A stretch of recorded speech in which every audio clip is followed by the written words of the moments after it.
আসসালামু আলাইকুম ভাই। ওয়ালাইকুম আসসালাম ভাইয়া। কেমন আছেন ভাই? এই তো ভাই আলহামদুলিল্লাহ ভালো আছি। মালয়েশিয়াতে কত বছর আপনার? মালয়েশিয়াতে আমি আসছি ৯ মাস হইছে। ৯ মাস। তো আমি যতটুকু জানি আপনি স্টুডেন্ট ভিসায় আসছেন। হ্যাঁ, হ্যাঁ, আমি স্টুডেন্ট ভিসায় আসছি। তো মালয়েশিয়াতে যে স্টুডেন্ট ভিসায় আসছেন, আমি যতটুকু আমার জানা আছে যে কাজ করা যায়, স্টুডেন্ট যারা তারা কিন্তু কাজ করতে পারে না। হ্যাঁ, স্টুডেন্টের এখানে কাজের অ্যালাউড নাই। তো আপনি এখন কিভাবে মানে কলেজ ফি, তারপর আপনি নিজের পকেট খরচ বা বাসা বাড়ি খরচ কিভাবে করতেছেন? আমি যখন আসছিলাম বাংলাদেশ থেকে তখন যে এজেন্সি কিংবা যাদের মাধ্যমে আসছি তারা বলছে এখানে অনেক সুযোগ আছে।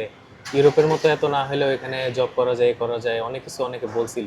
কিন্তু আসলে বাস্তবতা তো এরকম না। এখানে আসার পরে প্রথমত যেটা জানতে পারছি যে এখানে স্টুডেন্টের কাজ করা টোটালি অ্যালাউড না। যদি ইমিগ্রেশন কিংবা পুলিশ ধরে তাহলে অবশ্যই সে ঝামেলা করবে। তো আসছিলাম আমি দেশে থেকে আমার ফ্যামিলির ফান্ডের মাধ্যমে এখানে আসছি পড়াশোনা করতে।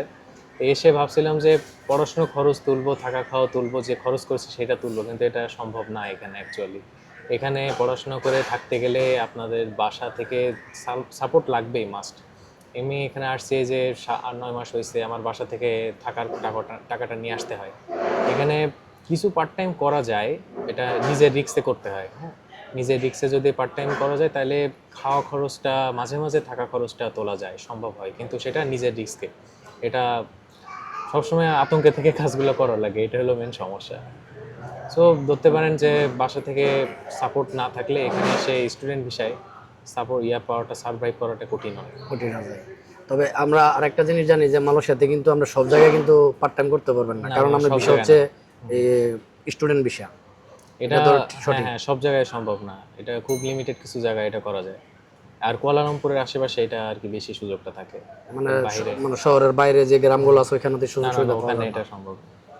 তো আপনারা যে কাজগুলো করেন পার্ট টাইমে কিন্তু একটা সীমিত কাজই মানে থাকে, স্যালারি থাকে হ্যাঁ, হ্যাঁ, একদম সীমিত, হ্যাঁ, হ্যাঁ, ঠিক না? হ্যাঁ, হ্যাঁ। এখানে কিন্তু আহামরি বড় কোনো স্যালারি নেই যে আপনি আপনার স্বপ্নটা মানে যে ইচ্ছাটা আপনি খরচের টাকা না, এটা কলেজ তো ফি গুলো সম্ভবই দেওয়া না। সম্ভব পার্ট না। টাইম বলতে এটা আপনার যেকোনো সময় আসতে পারে। সপ্তাহে ২ দিন, ১ দিন, ২ দিন এরকম। রেগুলার যে একটা ধরা বাঁধা টাইম থাকবে রেগুলার, এরকম না। যখন তখন আসবে, যখন তখন থাকবে না। সো এটার কোনো ওইভাবে যে প্ল্যান করা যায় আমি ১ মাসে এত টাকা ইনকাম করব, এইভাবে সম্ভব না। যখন সময় সুযোগ আসবে ওরা দিবে তখন। এটা পুরা আনফরচুনেট। তো আপনার কাছে আরেকটা জিনিস শেষ কথা যেটা জি। জানতে চাই, যারা স্টুডেন্ট বিষয়ে আসতে চাচ্ছে বা আসতেছে তাদের ব্যাপারে কি বলবেন? স্টুডেন্ট বিষয়ে প্রথমত যারা আসতে যাচ্ছে আমি বলবো যে ভাই এখানে ফ্যামিলি সাপোর্ট যদি থাকে সেই ক্ষেত্রে আসাটা বেটার।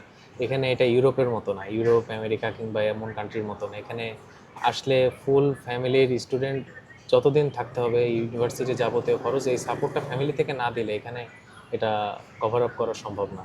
এখানে হাইস্ট গেলে থাকা খাওয়াটা খুব কষ্ট করে সার্ভাইভ করা যাবে, যেহেতু আমরা এখানে ইলিগাল। যদি এখানে ওয়ার্ক স্টুডেন্টের কাজের লিগালিটি দিত তাহলে হয়তো তাহলে বিষয়টা একটু অন্যরকম হতো, অন্যরকম হতো। ইউরোপের মতো এত হাই লেভেল না হলেও অ্যাটলিস্ট সার্ভাইভ করার মতো হতো, কিন্তু এটা অ্যাকচুয়ালি নাই। এই জন্য যারা স্টুডেন্ট পেশায় আসবে আমি সাজেস্ট করবো ভাইয়া প্লিজ আপনারা যে যেটাই বলুক ফ্যামিলি সাপোর্টটা অবশ্যই নিয়ে আসবেন।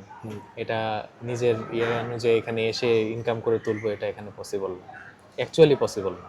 ওকে, থ্যাংক ইউ ভাই। ওকে ভাইয়া, ওকে। Thank you.